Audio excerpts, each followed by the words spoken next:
We might find out some ins and outs of the band Kiss, whether it's Gene Simmons and the X amount of ladies he supposedly slept with, or his tongue extension, or whatever the hell's going on.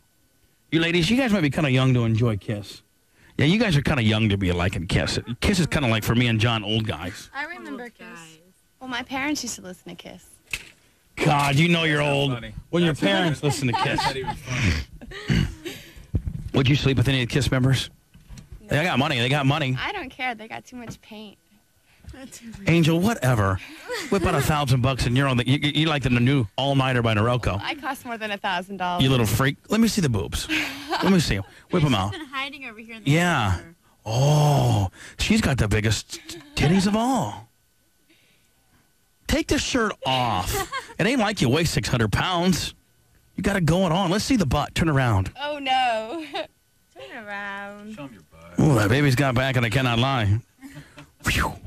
Squeezing them together, a little fair-skinned. Did you see what I could do? Watch. Oh, she is licking her own nipples right now. With her pierced tongue. Mary, let me see the gimmicks again. Let me see the big hockey puck nipples. Monique, look at Monique. Monique, have you ever had sex with a guy? Yes. How many times? I've only had sex with one guy. One guy. Are you currently? You're not currently seeing him, are you? My boy Gordon is standing by. Gordon, how are you? All right, how you doing? Well, it was quite eventful here in the studio this morning. I'm jealous. I heard it. I'm not. I didn't get invited. What is this? You're in. Wish we'd love to have you down here, especially on Tuesdays. The John Desmond, the general manager of 2001 Space Odyssey, one of the best little titty joints down here, brings these little freaky freaks up in here every Tuesday, and they get crazy. And after we get done with you, they're gonna do they're gonna make love to each other live on the radio. Oh, man. Oh, I can't believe this. Now, Gordon, tell me a little bit about Kiss. How do you know? I mean, how much research you did? Have you ever hung out with them? What do you base all this on? You were like a tour manager, weren't you, or something? Oh, no. I was best friends with Ace for like 10 years. Now, is he mad at you now? We had a falling out in '93, and it was a bad falling out, and it turned public. So I ended up writing this book to defend myself, actually. So you and Ace were good friends, had a falling out. You say, screw it, bitch. I know everything about you. Yeah, I know everything about the band. He ended up owing me a lot of money, and then he started pointing fingers at me publicly that I took money from him and everything. I say he was totally off base, and the book is totally justified. And everybody else wins. You don't even have to be a Kiss fan to read the book either. You know, the stories are unbelievable. Who now, out of the band members, who's all contacted you and let you know the disapprovable of obviously some of the deepest and darkest secrets? Nobody. No, they haven't. I think they're cringing. They know it's all true. Pretty much, it's based on my friendship with Ace, and I have a co-author named Bob McAdams. Right. And he was friends with Ace since he was like 14 years old. Right. So he toured with Kiss. He was like their unofficial hair cutter. He was like a hair designer for these guys. That's a job in itself with a lot of hair going on there. Yeah, and he just went and he's heterosexual too. So he had a great time, you know. No, are you insinuating that? Hairdressers or no?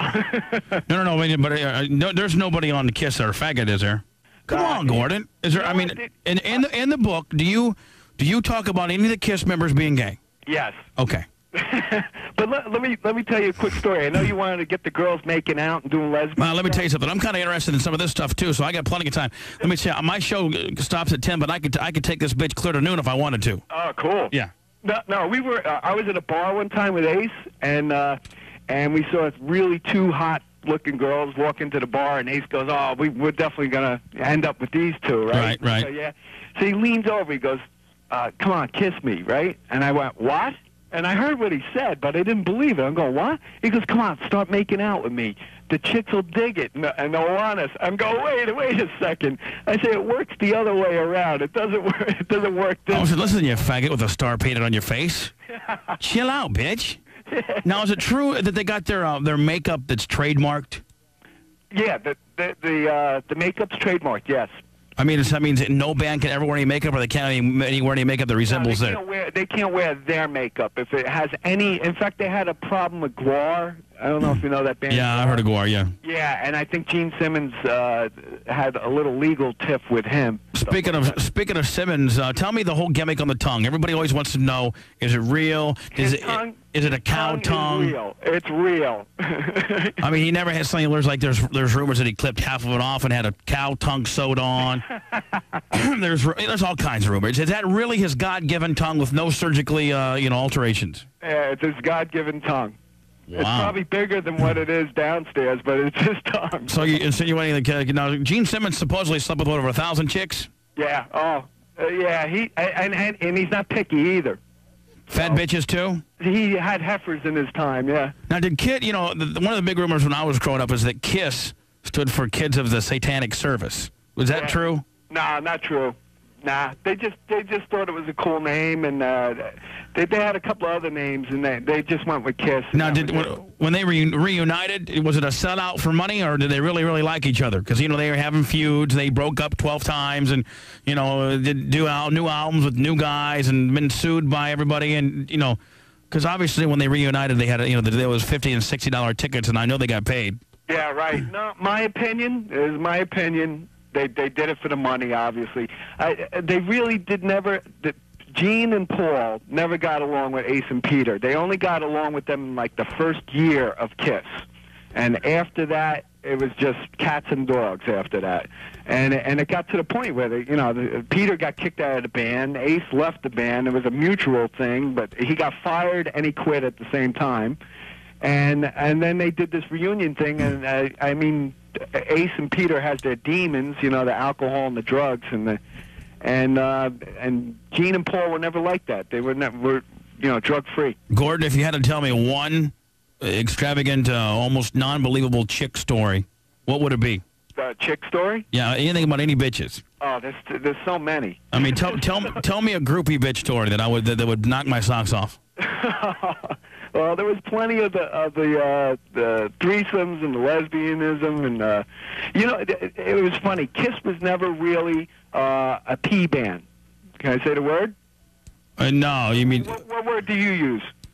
You mean a chick band, like the chicks get into them? Yeah. They weren't slut band. They weren't that type of band. It was like 90% of the audience was guys. Right. And then the 10% of the girls were there were like the road whores of guys that they dragged to the show. Biker bitches. Yeah, so that's why Gene was never really picky when he went with the groupies and everything. It was kind of sparse pickings there. Right. So they would hook up with some girls. They'd drag them along a couple of cities and then dump them when something else new came along. What's the book called, Gordon, and where can they buy it at? It's Kiss and Tell.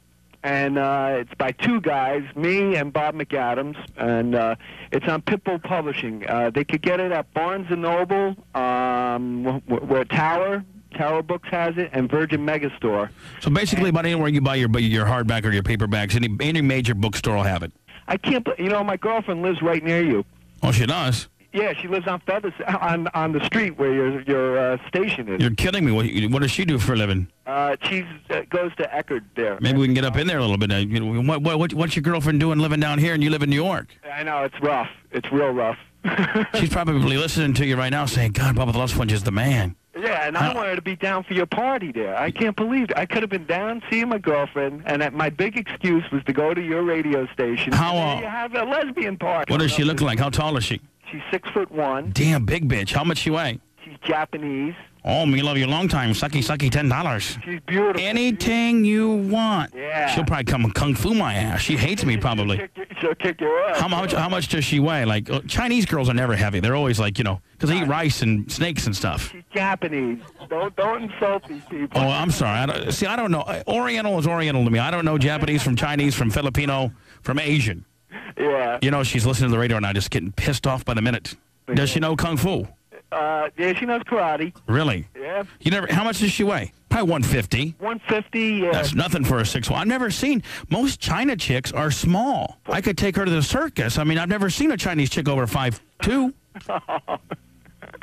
It's very, very, very attractive. Tell her God love her, and I certainly appreciate her listening to the program, and we'll definitely promote your book, and tell her not to be mad at me, because that's just the way I am. Yeah, I know. Take care, Gordon. You take care, buddy. All right, thanks, man. Bye-bye now. Great time. Invite me to the next party there. Yeah, anytime. You're welcome. Anytime. You got it. Bye-bye now. All right, take care, Bubba. 9:31. Gordon's in New York. Now, why the hell would you be in New York when Yoli lives down here and you had an interview scheduled to be down? Because she's a 6'1" Japanese chick. That's odd. I should have her fight. Fuck you. Fuck you. Get his ass kicked by her.